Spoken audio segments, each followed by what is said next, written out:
gosh. Now I have to think back to how we met.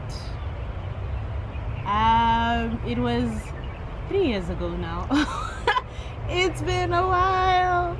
It was about 3 years ago in October. On the 2nd of October 2016. One sunny Sunday afternoon. I was walking to town. Okay. So I saw this young, beautiful, dark angel walking on the other side of the road. My friends and I used to have like a cooking scheme type of thing. We would cook together and share meals.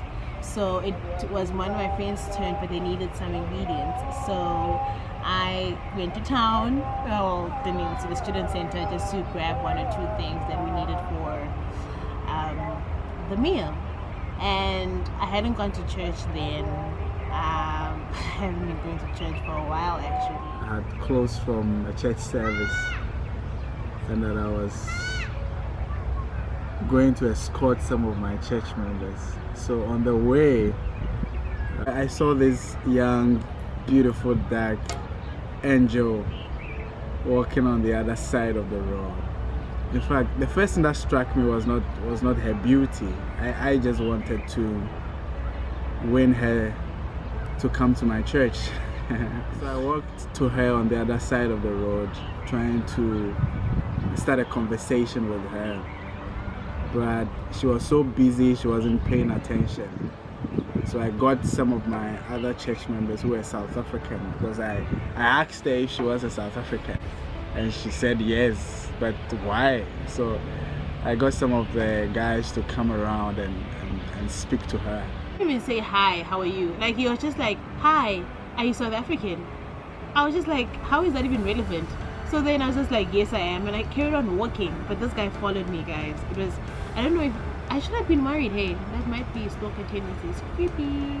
But he followed me anyway, and eventually I gave him my number. But also now I'm just like, okay guy, take out your phone so you can take my number. Woo! Mr. Guy is shaking, his phone falls to the ground. It was weird. Anyway, he picks it up, I put in the number and everything, and throughout the week he contacts me. Hey, how you doing? Just wanted to check up on you. Obviously, I mean, at that time he was not trying to get me, to be his girl. No, he was just trying to make sure that on Sunday I'm in church, so you'll speak to me throughout the whole week. And then she showed up on Sunday to hear me preach, and I won her soul for the Lord. Sunday I went to church, and it was his birthday. He invited me for the celebrations afterwards, and I was like, okay, that's perfectly fine. But it was not immediately after service, it was later on in the evening with everybody else. I said, cool, I'm doing free food, why not, right? Yeah, and then he walked me home back to Rez, and as I was walking, I was walking with him, and the strangest thing happened. There was this white lady who was running towards us, and I'm guessing she was taking a jog. She was running towards us, and then when she got to us, she stopped, and she was like, hey, where are you guys coming from? Are you coming from a wedding? We're like, no, we're coming from church. She's like, oh, that's great. And then she says to me, oh, this man is a good man, and he's gonna look after you, he's gonna take good care of you.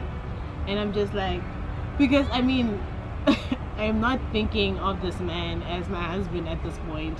If anything, I didn't even find him attractive. So after this lady says this, she carries on running. So as soon as she runs past us, we turn around at the same time to see her, and she's gone. Guys, I cannot make this thing up, but she was gone. We don't know where she went. She's just like gone. We checked up the street, gone. I don't think anybody runs that fast, but like literally she was gone. And after that we looked at each other and it's like, okay. So she came in the evening. So what struck me so much was her level of intelligence, her level of engagement with the other people that were there. So I really liked her for that, but I wasn't thinking of dating her or anything like that. I was just in Stellenbosch according to my calendar, just to study and go back home to Ghana to go and lecture. I got to know her. You know, it's like we had similar interest. I at the time wanted to learn the piano, and she's like, oh yeah, me too, I want to learn the piano. I was like, okay. So I can't play the piano still, but he can. He can. So we started piano lessons together, and then it moved from there when we sensed the love tension. We decided to take time to get to know ourselves and not to rush into anything. I remember I prayed. I went home one day and I prayed. I was like, Lord, I don't understand how I'm feeling, but if it's your will, let it prevail, you know. So we started writing letters to each other. So we will meet on Fridays and read letters to ourselves just to get to know each other. So every week we'll give ourselves a topic. Discussed our beliefs through that. We discussed what we see for ourselves in the future. We discussed ideal families. We discussed all of these different things, and because the letters were not, it was not a text message that you respond to, but a letter that you get a topic, you go and write separately, you come back and you read it to each other. It was as honest as it can be, because you have no idea what the other person is going to say, so you cannot tailor make a response to make that person feel good, you know. I had not done that. Even when I was in the high school, I never received letters, so it was quite new to me. But it was great. It helped us to get to know ourselves better. With the letters, we really grew into each other and really got to know each other, because we addressed very serious issues in those. There were love letters, but there were different types of love letters that we wrote to each other. Once we started our courtship, actually we started writing the letters to each other before we actually said, okay, we're going into the courtship, because we just wanted to get to know each other and realize the feelings between us were a bit different. It was not just, oh, another church member. Yeah, so I met her in October 2016, and in December I traveled back home to Ghana for holidays. So, but before I went home, she wrote me a letter, and the title of the letter, it was a poem actually, and the title was what? I wish, I hate. So that poem was really deep, was really revealing. The poem really was just when I was realizing that, hold on, this is different. And I was just hating the fact that, there's this guy who is willing to put himself out there, who is willing to get himself cut on all these broken pieces that other people have left, who's willing to apologize for all this nonsense that you've gone through, who's just willing to take on that work and be like, you can be a better person, see yourself differently. So when I went home for the vacation, I went in December, supposed to return in January. So we were still communicating. She was still talking to me over the phone. So there was a day that she called and she's like, I want to tell you something. I was like, okay. I said, no, but I want you to, I want to wait for you to come back to Stellenbosch, South Africa, and then we can have a proper sit-down conversation. I said, okay, that's fine. So after a few weeks, she called again. She's like, I want to tell what I said I was going to tell you. I cannot wait. I need to say it now. I'm like, okay, what is it? What could that be? And then she's like, yeah, I've thought about you. I've thought about us. And I think we can start dating. I was like, yeah. When she said yes, I'm not somebody that, for some reason, I never grew up to play around, but I didn't know for sure if she was the one.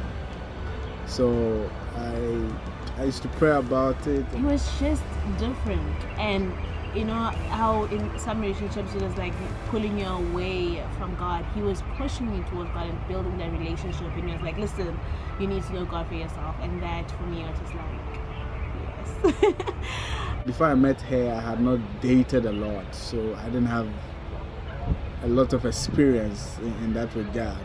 Basically, we started dating in 2017, courting in 2017.